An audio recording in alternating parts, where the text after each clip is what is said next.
Hardwick Hall was the home of one of the most influential women during the Elizabethan era.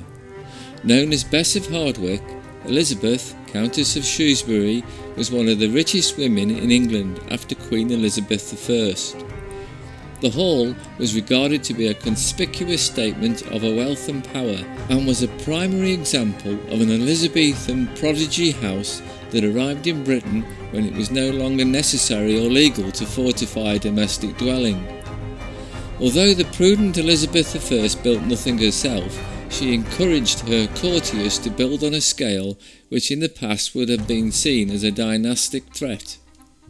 Designed by Robert Smythson in the late 16th century, the hall was positioned with commanding views on a hilltop in the Derbyshire countryside, and essentially consisted of 6 projecting towers that stood at the sides of the rectangular house.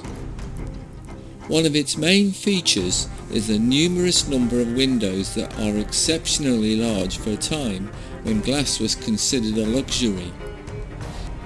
The hall's chimneys form part of the internal structure of the walls in order to give a greater capacity for the huge windows without weakening the exterior walls. This will have led to the saying, Hardwick Hall, more glass than wall.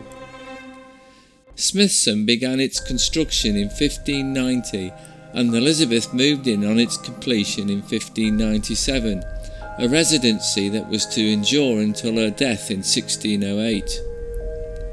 The house's design also established new concepts in domestic architecture and was one of the first English houses where the Great Hall was built on its central axis rather than at right angles to the entrance.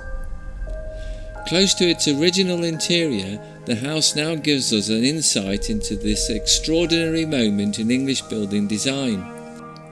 It holds an internationally important collection of 16th century textiles, furniture and portraits that reflect the quality of craftsmanship and cultural mix that were prevalent in the Elizabethan age. Bess's self-importance continues with a plethora of ES initials that stand for Elizabeth of Shrewsbury, carved, stamped, sewn and printed everywhere you look. As a visitor, you are certainly left in no doubt as to who was responsible for building this grand house. Each of its 3 main stories has a higher ceiling than the one below, the ceiling height being the indicative of the importance of the room's occupants, with the least noble at the bottom and the grandest at its zenith. A wide, winding stone staircase leads up to the staterooms on the 2nd floor. These rooms include one of the largest long galleries in any English house. There is also a tapestry-hung great chamber with a spectacular plaster frieze, illustrating hunting scenes that has changed little since its conception. Hardwick was just one of Bess's many houses. Each of her 4 marriages had brought her greater wealth. She was born in her father's manor house on the site of the later, now old hall at Hardwick, which today is a ruin that lies just beyond the forecourt of the new hall.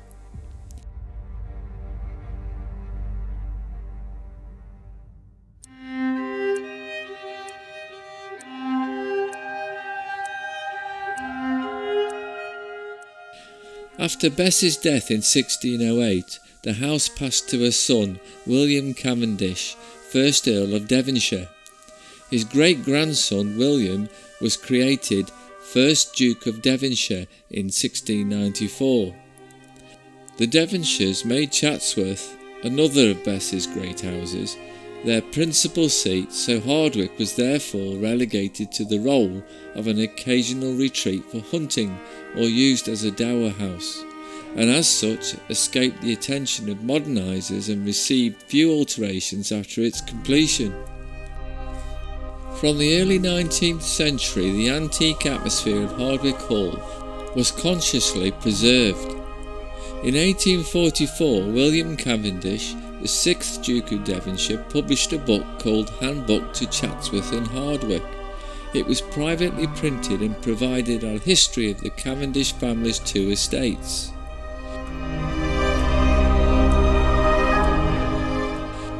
1950, the unexpected death of the 10th Duke of Devonshire, with the subsequent 80% death duties, caused the sale of many of the Devonshire assets and estates.